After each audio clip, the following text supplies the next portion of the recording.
And their spiritual practice is woven in daily by putting out, beautiful flower offerings morning, noon, and night.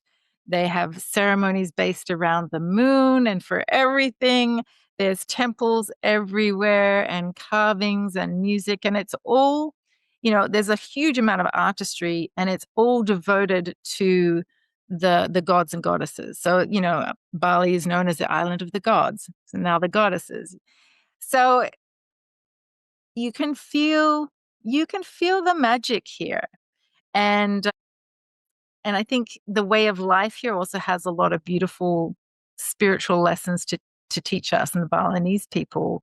It is a place to slow down and to practice. These offerings are, offerings of gratitude and offerings to keep the balance. And the Balinese are such graceful people with such beautiful poise in their, emotions and community. So many it's so rich and alive here with so many beautiful lessons. And Bali itself just as a sort of energetic vortex.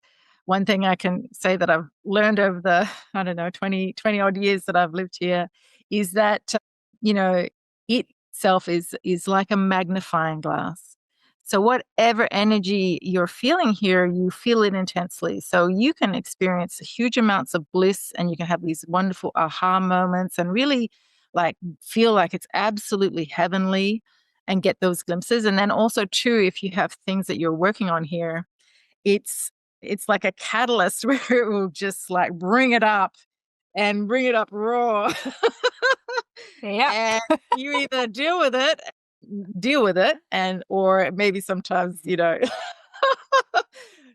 be peeling off the ceiling. It's a it's a very powerful place. It really is. And I've experienced that same sort of energy in places like Hawaii, and there's certain places in Australia, Byron, and but Bali is unique, obviously, with that with its own flavor and its own culture as well. Mhm. So, and it's just yeah, it was again.